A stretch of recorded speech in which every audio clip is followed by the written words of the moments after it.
नमस्ते हिमाचल, आपका बहुत स्वागत है। आपके साथ मैं हूं जैस्मिन शर्मा और हेडलाइंस के बाद अब सीधे रुख करेंगे खबरों का।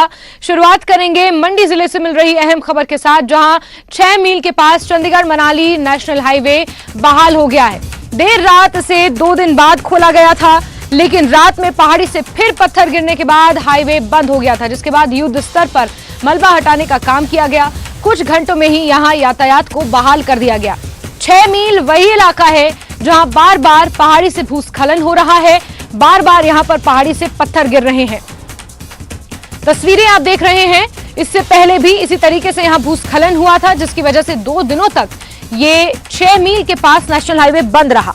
देर रात को भी इसी तरीके से लैंडस्लाइड हुआ, यहां पर पत्थर रास्ते पर गिरे, ये रास्ता फिर बंद हो गया और युद्ध स्तर पर इस कार्य को किया गया और फिर से इस रास्ते को बहाल किया गया। वीरेंद्र हमारे सहयोगी ज्यादा जानकारियों के साथ जुड़ गए हैं। वीरेंद्र, ताजा अपडेट्स। ताजा अपडेट ये है कि तकरीबन आधा घंटा पहले नेशनल हाईवे जो है वो यातायात के लिए बहाल कर दिया गया है। जो मलबा यहाँ पर गिरा हुआ था उसे जो है वो हटा दिया गया और उसके बाद जो है वो ट्रैफिक एक तरफा यहाँ से जितने भी बड़े वाहन फंसे हुए थे, हालांकि छोटे वाहनों को पहले ही जो है अल्टरनेटिव रूट से जो है वो डाइवर्ट कर दिया गया था, लेकिन जो बड़े वाहन फंसे हुए थे उन्हें जो अब यहाँ से क्रॉस कर दिया गया है और अभी जो है वहां पर ट्रैफिक स्मूथ चला हुआ है। लेकिन मंडी की अगर हम बात करें तो जिस प्रकार से 2 से लेकर 8 अगस्त तक मंडी जिला में जो है वो मौसम के खराब रहने का अनुमान जताया गया मौसम विभाग की तरफ से और भारी बारिश की बात जो है वो कही गई है। तो आज भी मौसम जो है वो खराब बना हुआ है मंडी में। अगर इसी प्रकार से बारिश होती है, उस तरीके से मौसम खराब बना रहता है, तो फिर आने वाले समय में यहाँ पर दोबारा से जो है वो लैंडस्लाइड हो सकता है। पिछले कल की भी अगर हम जैस्मिन बात करें तो पिछले कल भी शाम 3 बजे 22 घंटों के बाद यहाँ पर 6 मील के पास यातायात बहाल हो पाया था। 22 घंटों तक जितने भी बड़े वाहन थे वो सारे के सारे जाम में फंसे रहे, लोगों को जो है बहुत ज्यादा परेशानियों का सामना करना पड़ा था। लेकिन अब उसके बाद कल हालांकि जब 3 बजे खोला तो उसके बाद दोबारा से आधे घंटे के बाद दोबारा से बंद हो गया था, लेकिन उसे 15-20 मिनट में तुरंत जो है वो खोल दिया गया था, मलबा क्योंकि काफी कम था। लेकिन अब बार बार यहाँ पर जो है लैंडस्लाइड हो रहा है और मलबा जो है वो गिर रहा है, तो इस कारण जो लोगों को काफी दिक्कतों का सामना करना पड़ रहा है। जी जैस्मिन। बिल्कुल वीरेंद्र, लेकिन यहाँ पर बड़ा महत्वपूर्ण सवाल ये है कि ये रास्ता चंडीगढ़ मनाली को जोड़ता है और ये रास्ता काफी महत्वपूर्ण भी है अगर पर्यटन की दृष्टि से भी देखा जाए तो, क्योंकि पर्यटन सीजन भी शुरू होने वाला है। बहुत जल्द बहुत सारे पर्यटक इसी रास्ते से होते हुए मनाली निकलते हैं। ऐसे में बार बार यहाँ पर लैंडस्लाइड होना, क्या कोई इसका स्थायी समाधान नहीं है या फिर पीडब्ल्यूडी विभाग ने अभी तक क्या कुछ कदम उठाए हैं कि इस रास्ते पर ये जो मलबा बार बार गिर रहा है ये ना हो, और इसको लेकर क्या कोई रिटेनिंग वॉल, कोई डंगा, इस तरह की कोई बातचीत सामने आई है? जी बिल्कुल। अब जैसा कि यहाँ पर जो है वो 4 लेन बन रहा है, मंडी से पंडोह के बीच में 4 लेन की जो निर्माण कार्य है वो चला हुआ है, उसकी कटिंग के लिए जो है वो पहाड़ काटे जा रहे हैं। तो अब ये सारा का सारा एरिया NHAI के अंडर में आता है। तो NHAI के जो अधिकारी हैं उनसे हमारी बातचीत हुई थी कि 6 मील के पास जिस प्रकार से ये चिंता का विषय बना हुआ, तो उसके लिए क्या जो है वो मास्टर प्लान है 6 अधिकारियों के पास।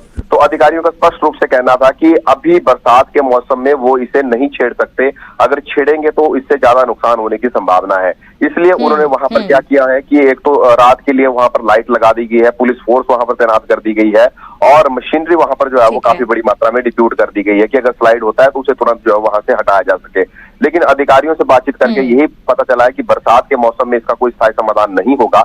जब बरसात का मौसम बंद हो जाएगा या बरसात का मौसम खत्म हो जाएगा तो उसके बाद फिर इसका स्थायी समाधान किया जाएगा। जी जैस्मिन। ठीक है वीरेंद्र, फिलहाल ताजा अपडेट यही है कि जो मलबा इस रास्ते पर गिरा था उसे हटा दिया गया है और यातायात यहां पर सुचारू रूप से चल रहा है। वीरेंद्र, बहुत शुक्रिया अपडेट्स के लिए।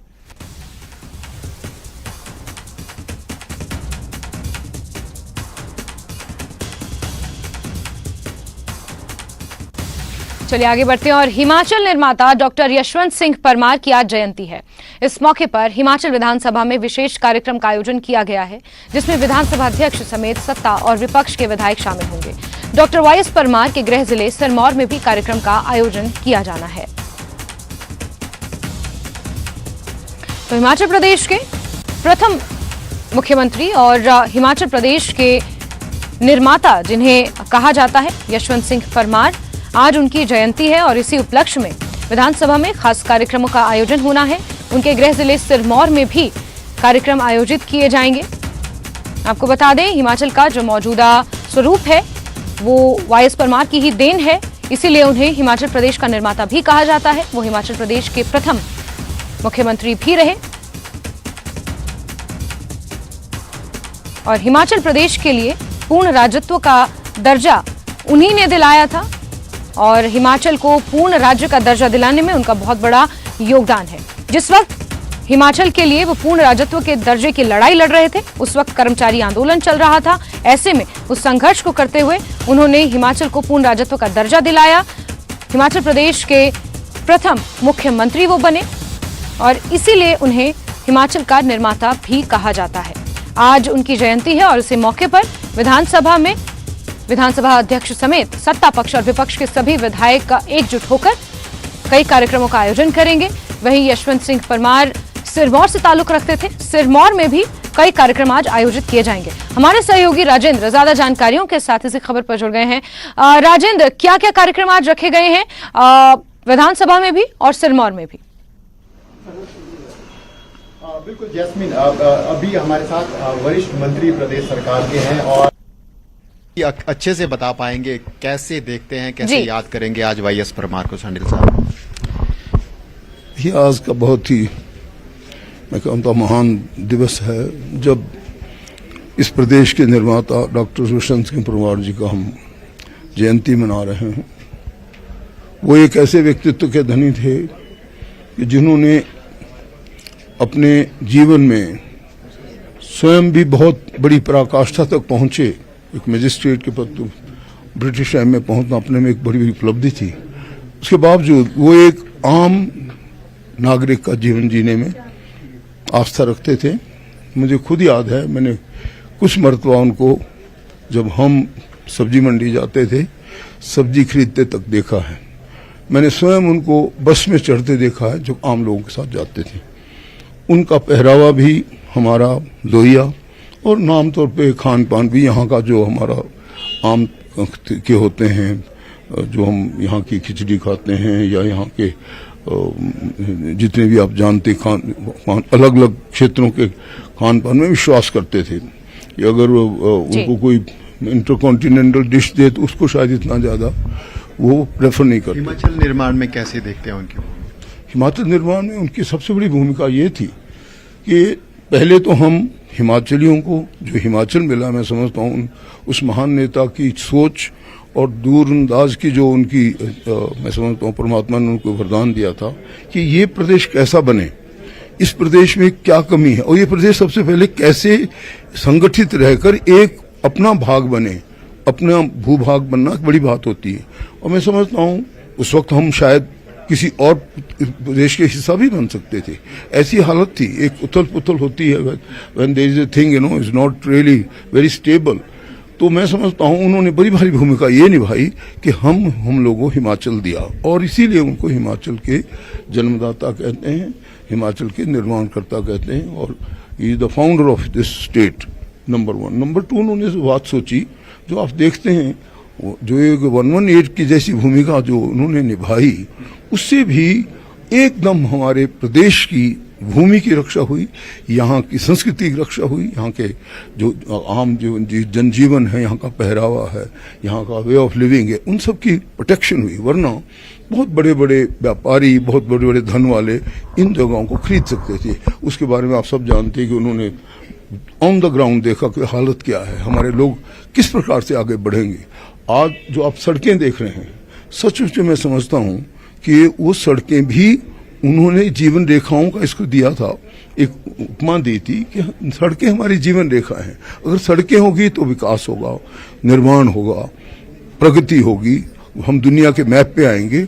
वो सब उस महान नेता का एक परिकल्पना थी, उनका सपना था जो आज हम साकार कर रहे हैं। उसके बाद भी नेताओं ने बहुत काम किए, ठाकुर रामलाल जी ने बहुत काम किए, राजा वीरभद्र सिंह ने 6 बार मुख्यमंत्री रह के बहुत काम, लेकिन उनकी उन सड़कों में रंग भरने का काम no doubt successive chief ministers ने किया। बिल्कुल जैस्मिन, बहुत बहुत धन्यवाद। तो वरिष्ठ मंत्री इस वक्त हमारे साथ थे डॉक्टर धनीराम शांडिल, और आज कुछ ऐतिहासिक चीजें जैसा जिक्र इन्होंने किया, अब चाहे वो सड़कों की बात हो या फिर धारा 118 बढ़ा, कुछ ऐतिहासिक चित्र यहाँ पर हैं, वो मैं आपको यहाँ दिखाना चाहूंगा। आप देख सकते हैं ये बहुत ही दुर्लभ और ऐतिहासिक चित्र हैं जो हम यहाँ पर देख सकते हैं। यहाँ पर देखिए आप, ये इंदिरा गांधी है, डॉक्टर वाईएस परमार के साथ ये इंदिरा गांधी है और यहाँ पर कुफरी में ये स्कीइंग कर रहे हैं।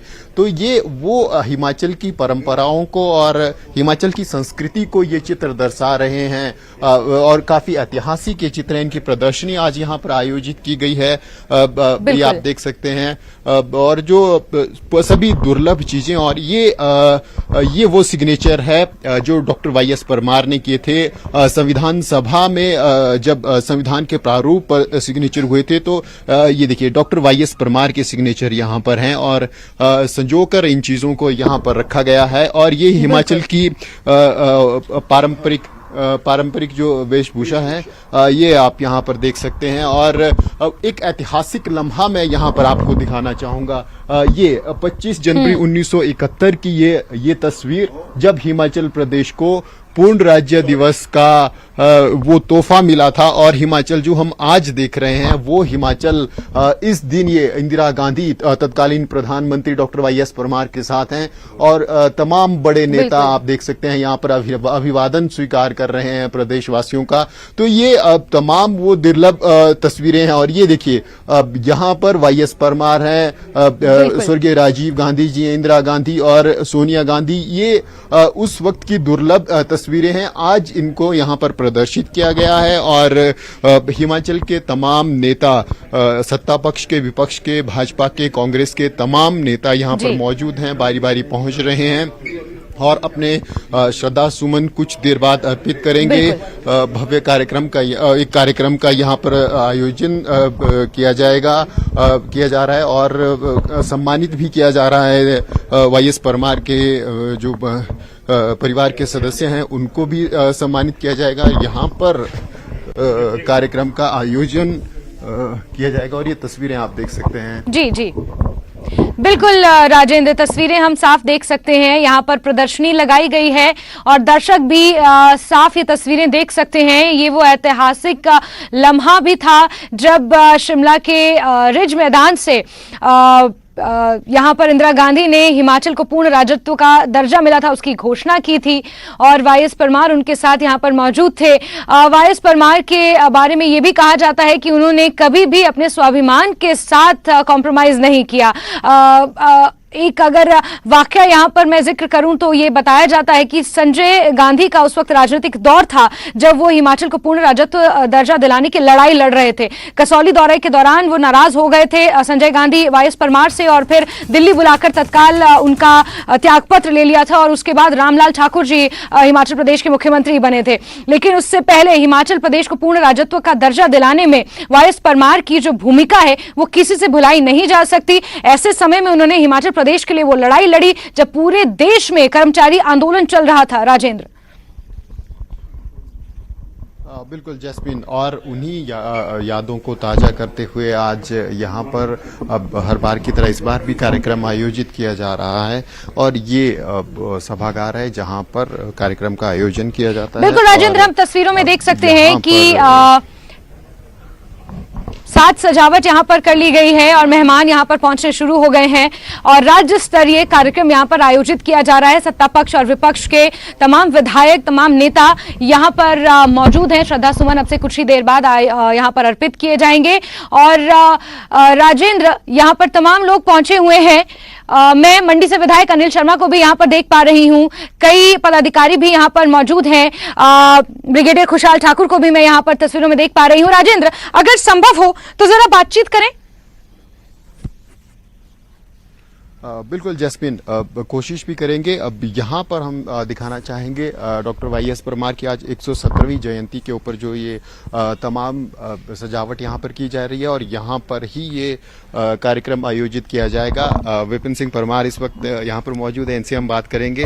विधानसभा अध्यक्ष भी रहे हैं जी, कैसे आज स्मरण करेंगे डॉक्टर वाईएस परमार? मैं तो यही कहना चाहता हूँ कि डॉक्टर वाईएस परमार हिमाचल निर्माता, जिन्होंने मजबूत हिमाचल की नींव रखी और उन्होंने इसी विधानसभा में अपना कर्म क्षेत्र का मंदिर मानने के बाद हिमाचल प्रदेश का जो सर्वांगीण विकास करवाया, चाहे वो सड़कों की कनेक्टिविटी हो, चाहे वो हेल्थ सर्विसेज हो, चाहे एजुकेशन के विस्तार की बात हो या जन सुविधाओं की बात हो, ये डॉक्टर वाईएस परमार जी की देन है।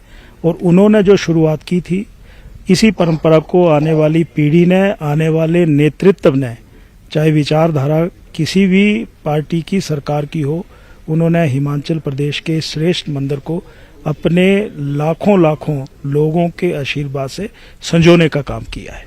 हिमाचल की संस्कृति और हितों के संरक्षण को कैसे देखते हैं, क्योंकि निर्माण तो जरूर हुआ लेकिन निर्माण के साथ साथ संरक्षण भी इन चीजों की तरफ विशेष ध्यान। मैं ये कह सकता हूँ कि उनकी जो प्रेरणा थी, जो कथनी और करनी थी, उसमें कोई अंतर नहीं था।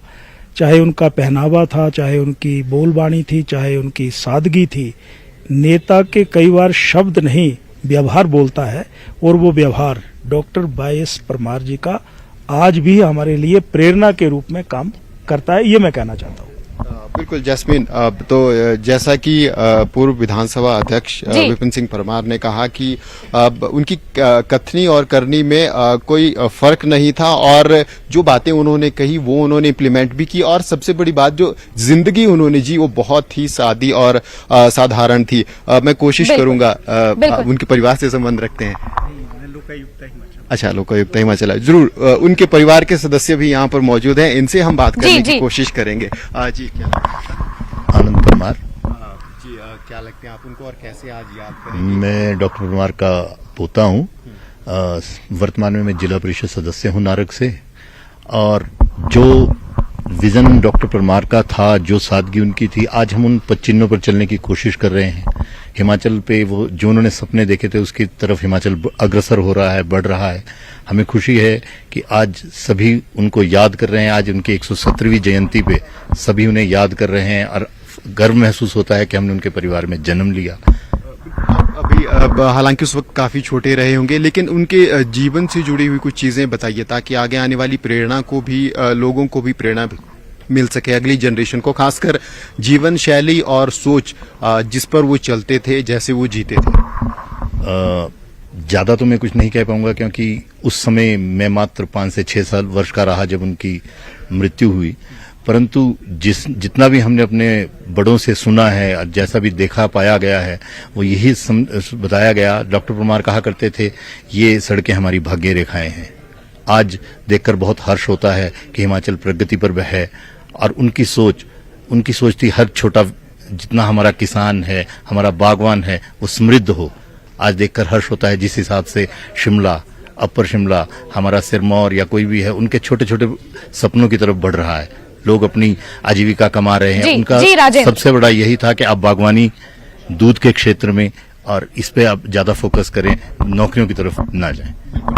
जैस्मिन, एक बात का जिक्र मैं करना चाहूंगा। आजकल त्रासदी का जिक्र हो रहा है, बारिश मानसून से नुकसान हो रहा है, लेकिन ये जो सड़कें बनी थी, new Himalayan range Himachal Pradesh की भी आता है, खासकर अगर हम अपर हिल्स की बात करें, शिमला, सिरमौर, सोलन और मंडी, किन्नौर, ये जो सड़कें बनी थी ये वाईएस परमार की देन हिमाचल प्रदेश को है। और कितना कठिन इन सड़कों का निर्माण था, और क्या सोच उस वक्त रही होगी, क्योंकि फोकस वाईएस परमार की 2 चीजों के ऊपर बहुत महत्वपूर्ण थी। सड़कें हिमाचल की जीवन रेखा है, बागवानी के ऊपर उन्होंने फोकस किया, और दूसरा हिमाचल के हितों के संरक्षण। हिमाचल निर्माण का जरूर एक विषय है और इसके ऊपर जरूर फोकस किया, लेकिन हिमाचल के निर्माण के साथ जो हिमाचलियत है वो बिल्कुल राजेंद्र, और वाईएस परमार की क्या सोच थी उसी का परिचय आज यहाँ पर हम देख पा रहे हैं कि हिमाचल चाहे लिंगानुपात में बात की जाए पहले पायदान पर है, एजुकेशन के मामले में अगर बात की जाए तो देश का सबसे दूसरा पढ़ा लिखा राज्य आज की डेट में हिमाचल प्रदेश है। और बड़ी बात यह है कि डॉक्टर वाईएस परमार ने ऐसे समय में राजनीति में कदम रखा था जब राजनीति एक समाज सेवा का माध्यम होती थी, ना कि कोई राजनीतिक पेशा होती थी। और शायद यही कारण था कि उनकी सोच और उनकी विजन हिमाचल प्रदेश को लेकर जो थी, आज हर कोई उसकी सराहना करता है। राजेंद्र, बहुत शुक्रिया तमाम बातचीत के लिए, जानकारियों के लिए, और बेहद खूबसूरत उस वक्त की तस्वीरें दर्शकों तक पहुंचाने के लिए। राजेंद्र, बहुत शुक्रिया। और खबरों का सिलसिला जारी रहेगा, लेकिन वक्त एक बहुत छोटे से ब्रेक का।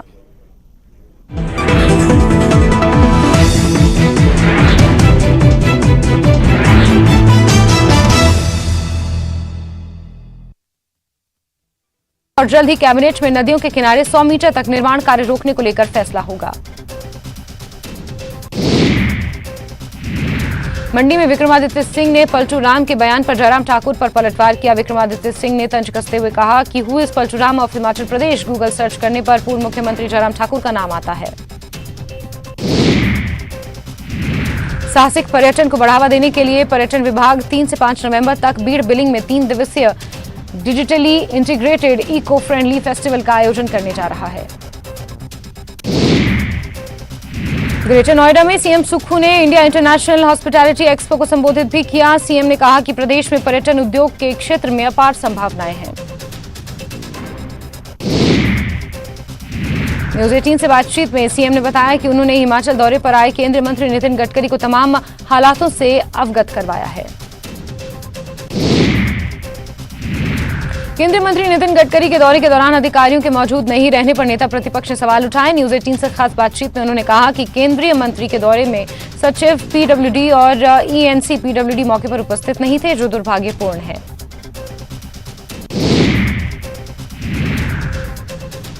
नितिन गडकरी के दौरे को लेकर जारी किए गए प्रेस रिलीज पर बीजेपी प्रदेश सह मीडिया प्रभारी ने कांग्रेस पर सवाल उठाए हैं।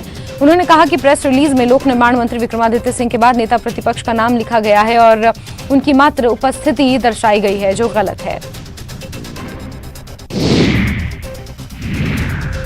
कांग्रेस के राष्ट्रीय प्रवक्ता और ठियोग से विधायक कुलदीप राठौर ने दिल्ली में कांग्रेस से राष्ट्रीय अध्यक्ष मल्लिकार्जुन खड़गे और प्रदेश प्रभारी राजीव शुक्ला से मुलाकात की। इस दौरान उन्होंने मल्लिकार्जुन खड़गे को प्रदेश में प्राकृतिक आपदा और उससे हुए नुकसान की जानकारी दी। सफा आयुर्वेदिक चूर्ण, पेट सफा तो हर रोग दफा।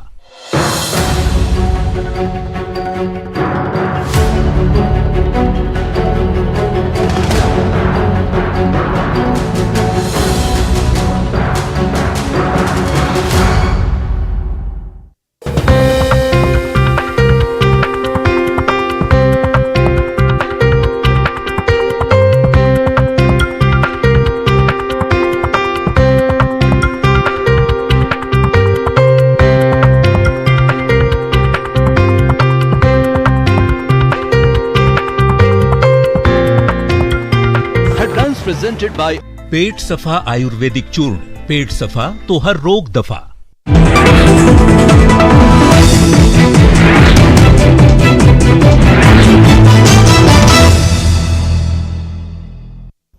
ब्रेक के बाद आगे बढ़ेंगे। प्रधानमंत्री मोदी ने जम्मू कश्मीर, लद्दाख और हिमाचल के बीजेपी सांसदों से मुलाकात की।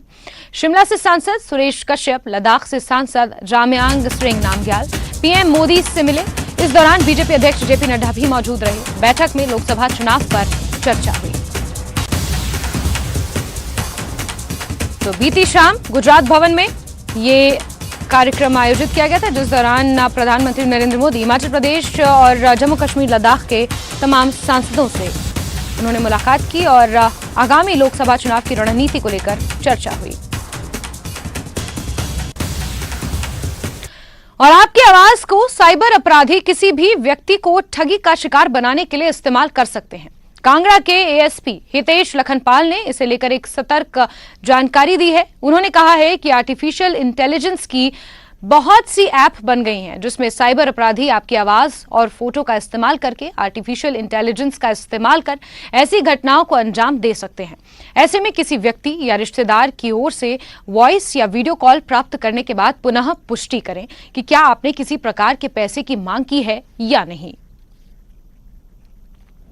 देखिए, काफ़ी सारी कंप्लेंट्स आ रही है। आजकल सबसे बड़ी प्रॉब्लम क्या होगी, आर्टिफिशियल इंटेलिजेंस जो है, काफ़ी ऐप्स बन गई हैं जो कि आपका वॉइस सैंपल लेके, किसी की भी आवाज़ का सैंपल लेके बात उसकी, मतलब अगर 4 सेकंड का सैंपल किसी का मिल जाता है उन लोगों को, साइबर फ्रॉड्स को, तो उसको वो सैंपल को यूज़ करके आपसे 2 मिनट तक उसी से बात कर सकते हैं। आपको लगेगा कि आपकी मदर का फ़ोन है, बेटे का फ़ोन है, मासी का फ़ोन है या किसी फ्रेंड का फ़ोन है। और इस वॉइस कॉल के माध्यम से लोग खुशी के मौके को लेके, दुख के मौके को लेके, एक्सीडेंट, हेल्थ, पैसे मांग रहे हैं और लोग पैसे दे रहे हैं। ये कंफर्म ज़रूर करिए। ये आर्टिफिशियल इंटेलिजेंस का टाइम है, ये बड़ा टफ टाइम आ रहा है। अभी पीछे जो साइबर फ्रॉड्स थे तो नॉर्मल हमें पता लग जाता था कि ये बेवकूफ़ बना रहे हैं, पर अब ये और भी एडवांस हो गए हैं।